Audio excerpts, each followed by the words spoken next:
যেই বক্তা নবীকে সাংবাদিক বলেছে বক্তার ঈমান চলে গেছে, কি হয়ে গেছে?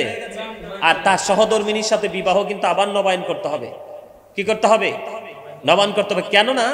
কারণ আল্লাহ রাব্বুল আলামিন কি বলেছেন? ইয়া আইয়ুহাল্লাযীনা আমানু লা তারফাউ আসওয়াতাকুম ফাওকা সাওতিন নবী। আল্লাহ রাব্বুল আলামিন ঈমানদারকে ডাকেছেন। এই কাকে? ঈমানদারকে ডাক দিয়েছেন, কোন বেঈমান কাফের মুশরিক মুনাফিককেও ডাক দেয় নাই। মনে রাখতে হবে, বেঈমান কিন্তু প্রকাশ্য শত্রু আর মুনাফিক কিন্তু ছদ্মবেশী শত্রু। কি?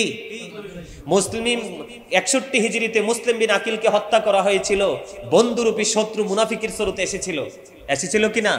নবীর আওলাদকে হত্যা করেছিল, শহীদ করেছিল। অথচ আল রাসূল বলেছেন, আল হাসান ওয়াল হুসাইন সাইয়্যিদা শাবাবি আহলিল জান্নাহ। ইমাম Hasan and Hussain are the leader of younger people in জান্নাহ। ইমাম হাসান হুসাইন হচ্ছে জান্নাতে ইয়াং যুবকদের লিডার, সরদার, নেতা। সুবহানাল্লাহ।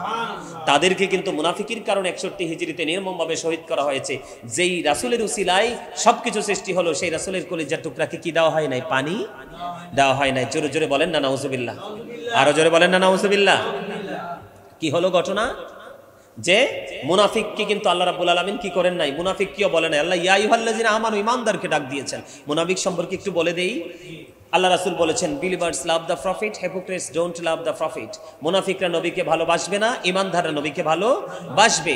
আল্লাহ রাসূল বলেছেন, এটা হাদিস শরীফ। এই আল্লাহ রাসূল বলেছেন, ক্বালা মান সাব্বা নাবিয়্যা ফাকতুলুহু ওয়া মান সাব্বা সাহাবী ফাদরিবুহু। রাসূলকে যারা অপমান করবে, গালি দিবে, তোমরা তাদেরকে হত্যা করে ফেলো। কি করে ফেলো? আরো জোরে। সাহাবাই কেরামকে যারা ছোট করবে, সাহাবাই কেরামকে যারা গালি দিবে, তাদেরকে প্রহার করো, বাইন্দা পিটাও। কি করো? হালকা পাতলা মাইর দাও, সোজা হয়ে যাবে। হবে কি না? আমি সারা বাংলাদেশের অলি প্রেমিক, নবী প্রেমিক সবাইকে আমি বিনীতভাবে অনুরোধ করবো, আপনারা সবাই সচেতন থাকুন, আপনারা সজাগ থাকুন। আমি আবার বলতেছি যে কি বললো? নবীকে সাংবাদিক বললো। আল্লাহ কি বলতেছে কোরআনে? লা তারফাউ আসওয়াতাকুম ফাওকা সাওতিন নবী। ঈমানদারেরা, তোমরা রাসূলের কণ্ঠস্বরের উপর কণ্ঠস্বরকে উঁচু করিও না। তোমরা একজন আরেকজনের সাথে যেইভাবে কথা বলো, সেইভাবে নবীর বেলায় কথা বলিও না। এখন পৃথিবীর সাধারণ সাংবাদিক হলুদ আছে, লাল আছে, কালো আছে, কত আছে না? ইয়েলো কালার আছে, রেড কালার আছে, ব্ল্যাক কালার আছে, হোয়াইট কালার আছে। জার্নালিস্ট আছে না নাই? কত রকমের জার্নালিস্ট আছে। তুমি সেই জার্নালিস্টের কাতারে আমার রাসূলকে নিয়ে আসলে, নাউজুবিল্লাহ, নাউজুবিল্লাহ, নাউজুবিল্লাহ। এই বুখারী শরীফের মধ্যে আসছে, এক ইহুদি শুধু এই শব্দটা ইউজ করেছিল, কি? যে আমি যা লিখে দিতাম, নবীজির ওহী লেখার দায়িত্ব পাইছিল, আমি যা লিখে দিতাম নবী মুহাম্মদ তাই জানতো, আর বেশি কিছু জানতো না। জাস্ট এতটুকু বলেছে। এখন নবীকে ছোট করা হয়েছে কিনা? নবীজিকে ইনসাল করা হয়েছে কিনা? নবীজিকে ছোট করা হয়েছে। বুখারী শরীফের সিয়াসিত্তার অন্যতম হাদিস গ্রন্থ বুখারী শরীফের মধ্যে এসেছে, সেই ব্যক্তিকে তিনবার কবর খনন করে কবরে দাফন করা হয়েছে। তিনবারই মাটি তার লাশটাকে বাইরে ফেলে দিয়েছে। আলহামদুলিল্লাহ। কারণ আমার নবীর সাথে বেয়াদবি করেছে। আরেকজন বলছে 2090 সালের রিজেক্ট মাল। এটা সারা বাংলাদেশে সুপরিচিত রিজেক্ট মাল হিসাবে। সে 2090 সাল ছাড়া কিছু কথাই বলে না। আজকেও শুনেছি কি জানি কোন কোম্পানি থেকে ইনভাইট করেছে, তার ইনভাইটটা কি তিনি অ্যাকসেপ্টেবল মনে হয় না। হ্যাঁ, ওখান থেকে এটা গ্রহণ করে নাই। সে বলতেছে, আমার কাছে অবাক লাগে, তারা কি পড়াশোনা করেছে, মদিনায় নাকি এত বিপর্যয় আসবে, সবচেয়ে বেশি সৃষ্টির মধ্যে সবচেয়ে বেশি যে নাপাক প্রাণী, সেই নাপাক প্রাণী নাকি মসজিদে নববীতে প্রস্রাব করে দিবে। নাউজুবিল্লাহ, নাউজুবিল্লাহ, আরো জোরে নাউজুবিল্লাহ। যেই মসজিদে নববীর আঙ্গিনায় নামাজ পড়লে 1 রাকাতে 50,000 রাকাতের সওয়াব, সেখানে নাকি নাপাক প্রাণী শিশু করবে। নাউজুবিল্লাহ, নাউজুবিল্লাহ। এখন এদের বক্তব্য আবার শুনে আমার আফসোস লাগে। আমার আফসোস লাগে, মুসলমানগুলো কিভাবে আল্লাহর কাছে গিয়ে চোখ দেখাবে, মুখ দেখাবে, কিভাবে নবীর সাথে তাদেরকে তুলনা করে, কম্পেয়ার করে। পৃথিবীর কারোর সাথে আমার রাসূলকে তুলনা করা যাবে না, কারণ আমার রাসূল বেনজির ও বেমিসাল। যদি জাস্ট এক্সাম্পল যদি দেই, নবীজি রক্ত মোবারক খেয়েছিলেন মালিক বিন সিনান রাদিয়াল্লাহু তাআলা উহুদের ময়দানে।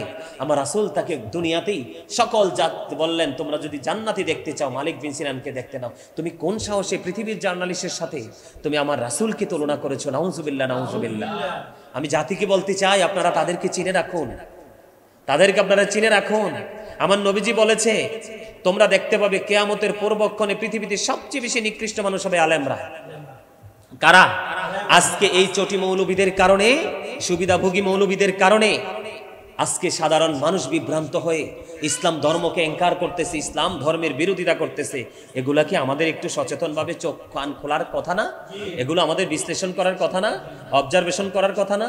কোনো দল নাই, কোনো মত নাই, কোনো নির্বিশেষ নাই, মৌলিক জায়গায় সব কিছু আপন আপন ঠিক থাকবে। কিছু মানুষ প্রেমের কারণে কিছু আমল করবে। তোমরা এটা নিতে পারো না, এই দেশের কোটি কোটি মুসলমান, এই দেশের লক্ষ লক্ষ ইমানদার মুসলমান তোমাদেরই বিভ্রান্তিকর বক্তব্য, ইমান চলে যাওয়ার মতো বক্তব্য কিভাবে গ্রহণ করবে? করবে কেউ? করবে? এটা গ্রহণ করবে?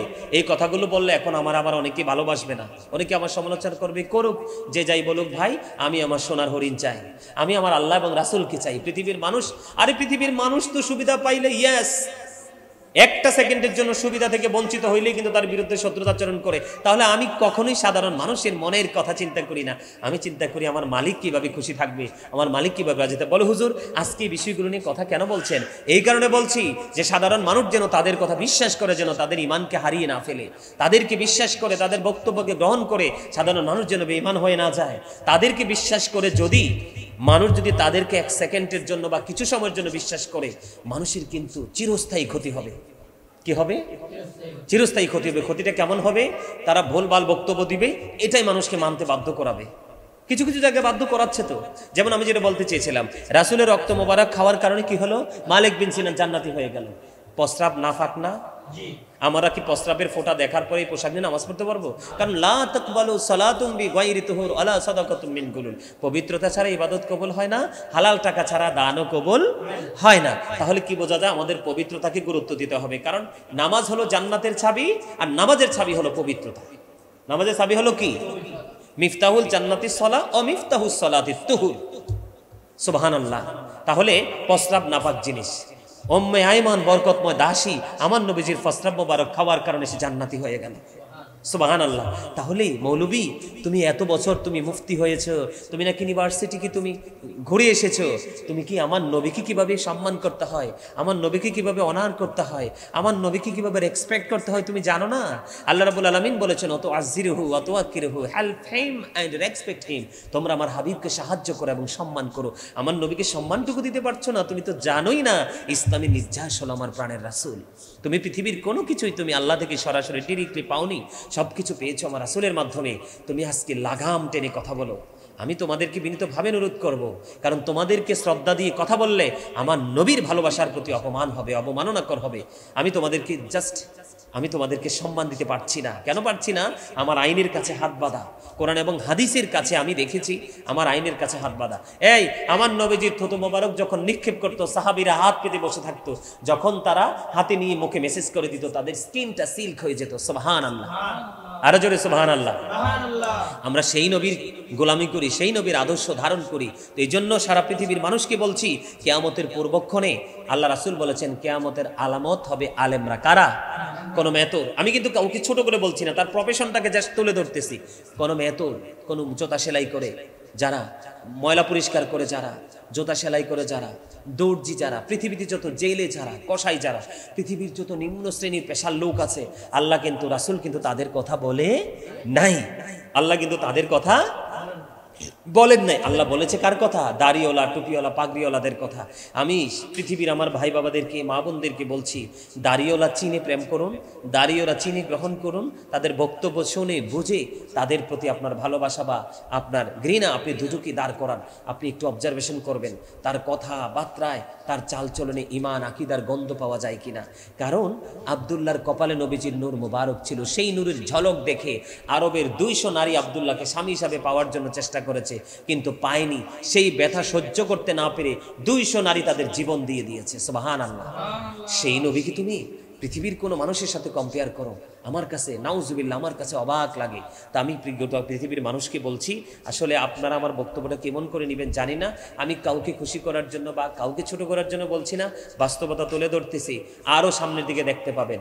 আমি আপনাদেরকে বলে দিই, তারা শুধু কোরআন কোরআন বলবে। সবচেয়ে আরেকটা ঘৃণার বিষয় হলো, সবচেয়ে বড় জঘন্য বক্তব্য হলো, চরমনাই যে একজন পীর সাহেব আছে না, চরমনাইয়ের পীর সাহেব, সে চরমনাইয়ের পীর সাহেব, ওনার বক্তব্য দেখে আজকে আমি একেবারে হতাশ হয়ে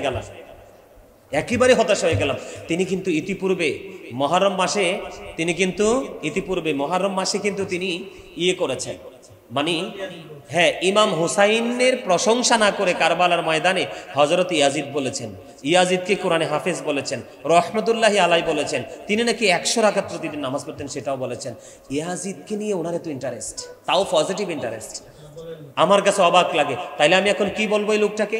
আজকে বলতেছে কোরআনকে নিয়ে আমি দয়া করে আমি বলতে চাই না, কারণ আল্লাহর প্রিয় অমীয় বাণী লৌহে মাহফুজের কোরআন, আমি এই শব্দগুলো উচ্চারণ করতে পারবো না। আমি বিশেষ করে আপনাদেরকে অনুরোধ করব, ইন্টারন্যাশনাল মিডিয়াগুলোতে আসছে, আজকে হাইকোর্টের একজন লয়ার লিগ্যাল নোটিশ ওনাকে পাঠিয়েছে, 3 দিনের মধ্যে যদি উনি কি না করে, উনি অনুতপ্ত না হয়, বক্তব্য যদি তিনি এক্সপান্স না করে, তিনি যদি এই মানে বক্তব্যের জন্য যদি তুমি জনগণের সামনে ক্ষমা না চায়, তাহলে ওনার বিরুদ্ধে আপনার হাইকোর্টে মামলা হবে। আজকে আমি একটু আগে সংবাদটা দেখেছি, আমার কাছে অবাক লাগে। এটার কারণ কি জানেন? আমি আপনাদেরকে বলে দিই, সত্যিকার অর্থে যদি কেউ আল্লাহ এবং রাসূলকে ভালো না বাসে, সত্যিকার অর্থে আল্লাহ রাব্বুল আলামিন ধাপে ধাপে যেই পার্সনগুলোকে, যে আমাদেরকে, যাদের কারণে আমরা দিন পেয়েছি, ইসলাম পেয়েছি, তাদের প্রতি যদি হৃদয় থেকে সত্যিকার অর্থে ভালোবাসা মহব্বত যদি না থাকে, তাহলে আমি আপনাদেরকে বলে রাখি, আরেকটা কথা কি বলবো, বলে দেই।